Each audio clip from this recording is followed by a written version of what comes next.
கர்த்தர் நல்லவர், அவர் கிருபை உங்கள் மேல் என்றும் இருப்பதாக. உங்கள் நாட்கள் புதிதாகும் என்கிற இந்த நிகழ்ச்சிக்கு உங்களை மகிழ்ச்சியுடன் நாங்கள் வரவேற்றுக் கொள்கிறோம். நீங்கள் இந்த நிகழ்ச்சியில் பங்கு பெற்றது நல்லது. உங்களோட வாழ்க்கையில் நீங்கள் இழந்து போன சமாதானத்தை பெற்றக்கூடியதாக இது இருக்கும். ஆமென். என்னால் உங்களுக்காய் நான் ஒரு வேத வசனத்தை வாசித்து உங்களுக்காய் ஜெபிக்க விரும்புகிறேன். மத்தேயு எழுதின சுவிசேஷம் 13வது அதிகாரம் 45-46 ஆகிய வசனங்கள். மேலும் பரலோக ராஜ்யம் நல்ல முத்துக்களை தேடுகிற ஒரு வியாபாரிக்கு ஒப்பாயிருக்கிறது. அவன் விலை உயர்ந்த ஒரு முத்தை கண்டு போய் தனக்குண்டான எல்லாவற்றையும் விற்று அதை கொள்ளுகிறான். இந்த வசனம் சொல்லுகிறது பரலோக ராஜ்யத்தை குறித்து சொல்லுகிறது. பரலோக ராஜ்யம் என்பது நல்ல முத்துக்களை தேடுகிற ஒரு வியாபாரி பார்க்கிறதா. அவன் இந்த முத்துக்கள் உள்ள ஒரு இடத்தை கண்டுபிடித்த நிலத்தை தன்னுடைய வாழ்க்கையில தனக்கண்டு இருக்கிற எல்லா சொத்துக்களையும் விற்று அதனுடைய பணத்தை எடுத்துக்கொண்டு போய் அந்த நிலத்தை வாங்கி அந்த நிலத்துக்குள்ள இருக்கிற தான் கொடுத்த பணத்தை விட பல மில்லியன் மடங்கு பெறுமதியான அந்த முத்துக்களுக்காக அவன் அதை பெற்றுக்கொள்ளுகிறான். அப்போ ஒரு கொஞ்சம் விதைத்து பெருக அறுக்கிறது கொப்பான ஒரு காரியம் பரலோக ராஜ்யம். பரலோக ராஜ்யம் என்பது வானத்திலே இருக்கிறது. இது மனிதர்கள் சொர்க்கம் என்று சொல்லுகிறார்கள். இதை இயேசு பரலோக ராஜ்யம் என்று சொல்லுகிறார். இது பரமண்டலங்கள் என்று சொல்லப்படுகிறது. இந்த நட்சத்திர மண்டலங்களுக்கு மேலே பரலோகம் இருப்பதாக வேதத்திலே வாசிக்கிறோம். ஆகவே இந்த பரலோகத்திலே பிதாவாகிய தேவன் அங்கே இருக்கிறார். வானத்தையும் பூமியையும் சமுத்திரத்தையும் அவர்களை யாவற்றையும் உண்டாக்கின கர்த்தர் வீட்டிருக்கிற ராஜ்யமாய் அது இருக்கிறது. அங்கே தேவன் உருவாக்கின ஆயிரக்கணக்கான தேவதூதர்கள் அங்கே இருக்கிறார்கள். அங்கே இரவும் இல்லை, பகலும் இல்லை. அங்கே சூரியனும் இல்லை, சந்திரனும் இல்லை. அங்கே தேவனாகிய கர்த்தரே பிரகாசிக்கிற வெளிச்சமாய் இருக்கிறார். ஒருவரும் சேரக்கூடாத ஒளியில வாசம் பண்ணுகிறவர் அங்க இருக்கிறார். மனுஷரில் ஒருவரும் கண்டிராதவரும் காணக்கூடாதவருமாகிய சர்வ வல்லமுள்ள தேவன் அங்க இருக்கிறார். அந்த தேவன் மனிதன் தன்னோடு வந்து வாழ வேணும் என்பதற்காய் இந்த பரலோக ராஜ்யத்துல மனிதர்களுக்கு ஒரு இடத்தை ஆயத்தப்படுத்தினார். ஆனால் இதை ஆயத்தப்படுத்த முதல் தேவன் இந்த பூமியை உருவாக்கி இதிலே மனிதனை உருவாக்கி இந்த பூமியில மனிதன் வாழலாம் என்று அவர் வைத்து இந்த மனிதனோடு பரலோக தேவன் பூமிக்கு இறங்கி வந்து அவர்களோடு உலாவினார் என்று வேதம் சொல்லுகிறது. ஆனால் மனிதன் இந்த தேவனுடைய கட்டளைகளை மீறினதினாலே தேவனுக்கும் மனிதனுக்குமான உறவு விரிசலடைந்தது, பிரிந்தது. மனிதனுடைய பாவம் தேவனுக்கும் மனிதனுக்கு நடுவில் ஒரு சுவரை எழுப்பி தேவனுடைய முகத்தை மனிதன் காணக்கூடாததாகவும் தேவனுடைய சத்தத்தை மனிதன் கேட்கக்கூடாத மாதிரியான ஒரு பிரிவினையை உண்டாக்கிற்று. மனிதனுடைய பாவம் தேவனை விட்டு மனிதனை தூரமாக்கிற்று. ஆதலால் தேவன் நம்முடைய ஒரே பேரான குமாரனாகி இயேசுவை இந்த பூமிக்கு அனுப்பினார். அவர் இந்த பூமிக்கு வந்து மனிதனுக்கும் தேவனுக்கும் இடையில் இருக்கிற அந்த சுவரை, பாவம் என்கிற அந்த சுவரை தகர்த்து மனிதனுக்கு பாவ மன்னிப்பை உண்டாக்கி பரலோக ராஜ்ய பூமியிலே மனிதன் வாழ முடியாம போய்விட்டது. பூமி கெட்டு போய்விட்டது. பூமியிலே பாவமும் நாச மோசங்களும் வந்து விட்டது. ஆதலால் மனிதனை இந்த பூமியில இருந்து எடுத்துக்கொண்டு போய் பரலோகத்துல தன்னோடு கூட வைக்க வேண்டும் என்று தேவன் விரும்பினதுனால இயேசு என்கிற தம்முடைய ஒரே பேரான குமாரனை தேவன் பூமிக்கு அனுப்பினார். அவரை உங்களுக்காகவும் எனக்காகவும் கொடுத்து தேவன் இவ்வளவாய் உலகத்தில் அன்பு கொண்டார் என்று பரிசுத்த வேதாகமம் சொல்லுகிறது. பிரியமானவர்களே, உங்களுடைய வாழ்க்கையிலே இந்த இயேசுதான் இந்த விலையேற பெற்ற முத்தா இருக்கிறார். இந்த இயேசுதான் அந்த விலை உயர்ந்த முத்து. இந்த இயேசுவை பெற்றுக்கொள்வதற்காய் ஒரு மனிதன், நாங்கள் வாசித்த இந்த 2 வசனங்களபடி, தனக்கு உண்டான எல்லாவற்றையும் விற்று அந்த விலை உயர்ந்த முத்து உள்ள அந்த நிலத்தை அவன் வாங்கி கொள்ளுகிறான். அப்பொழுது அந்த முத்து அவனுக்கு சொந்தமாகிறது.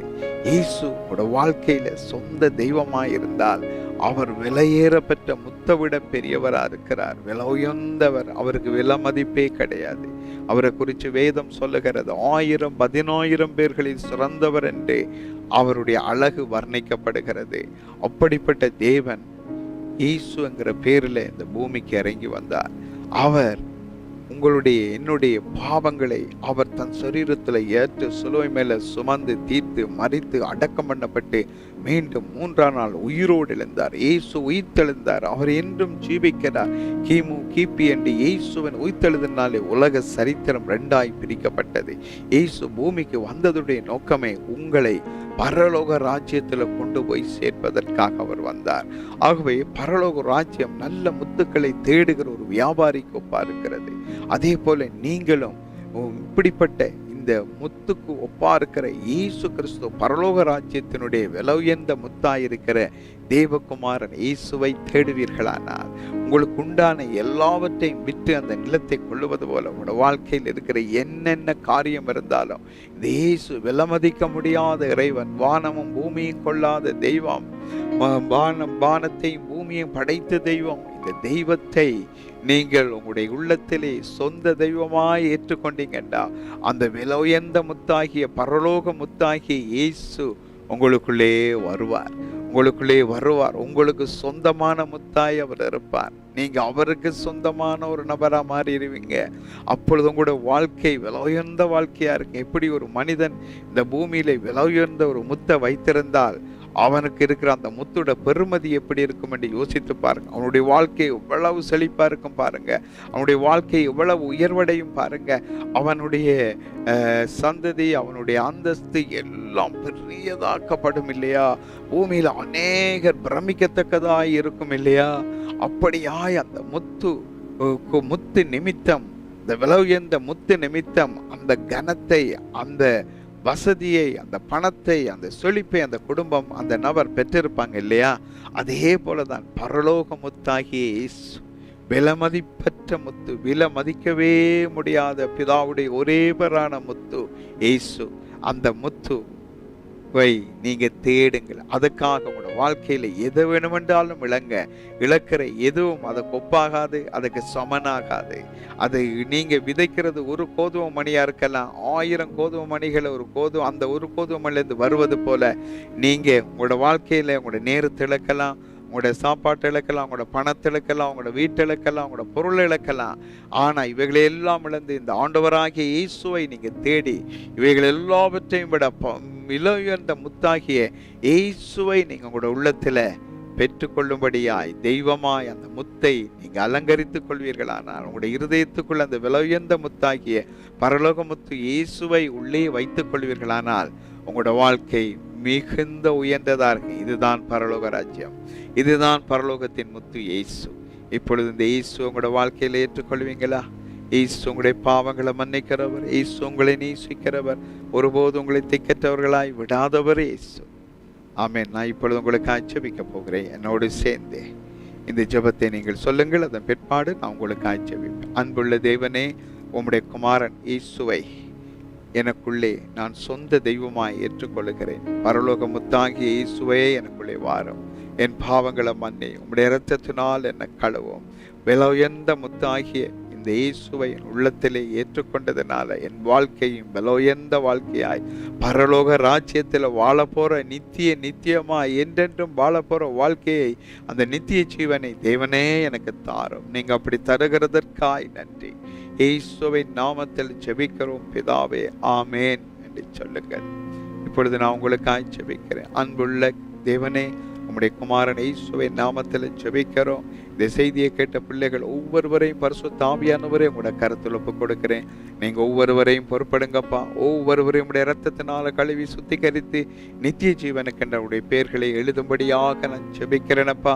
ஜீவ புஸ்தகத்தில் உடைய பெயர்கள் காணப்பட வைக்கிறதுக்காய் நன்றி செலுத்துகிறோம் ஆண்டவரே. இவங்களோட வாழ்க்கையில இருக்கிற எதை இழந்தாலும் இயேசுவை இழக்காதபடி, என்னத்தை வேணுமென்றாலும் வாழ்க்கையில் இழந்து பரலோகத்தின் சொத்தாகிய அந்த விலை உயர்ந்த முத்தாகிய இயேசுவை தங்களுடைய சொந்த முத்தாக உங்களோட வாழ்க்கையில மாற்றிக்கொள்ளும்படி என் ஆண்டவர் ஒரு அற்புதத்தை செய்யுங்க. இயேசுவே, விலை உயர்ந்த முத்தாகிய இயேசுவே, நீங்க உங்களோட வாழ்க்கையில பிரவேசிங்க, அவங்களோட உள்ளத்துக்குள்ள பிரவேசிங்க. அவங்களோட குடும்பத்துல சமாதானத்தை கொண்டு வாங்க, சந்தோஷத்தை கொண்டு வாங்க. இந்த பெரிய சந்தோஷம், இந்த கொஞ்சம் காசை நான் இழந்து ஒரு பெரிய விலை உயர்ந்த ஒரு சொத்தை வாங்கினதுக்கு ஒரு வியாபாரி எப்படி சந்தோஷப்படுவானோ, அதற்கு மேலாய் 1000 மடங்கு நீங்க சந்தோஷப்படத்தக்கதாய் இயேசு ஆகிய தெய்வம் உங்களுடைய இருதயத்துக்குள்ள வந்ததே அந்த பெரிய முத்தை பெற்றதை விட பெரிய சந்தோஷமாய் இருக்கத்தக்கதாய் ஆசீர்வதியும். இயேசுவின் நாமத்தில் ஜெபிக்கிறோம் பிதாவே. ஆமேன், ஆமேன். பிரியமானவர்களே, இயேசு கிறிஸ்து உங்களோட வாழ்க்கையில விலை உயர்ந்த முத்தாய் வந்திருக்கிறார். ஆதலால் நீங்களும் விலை மதிப்பில்லாதவர்களாய் மாற்றுவார் அவர். ஆமேன்.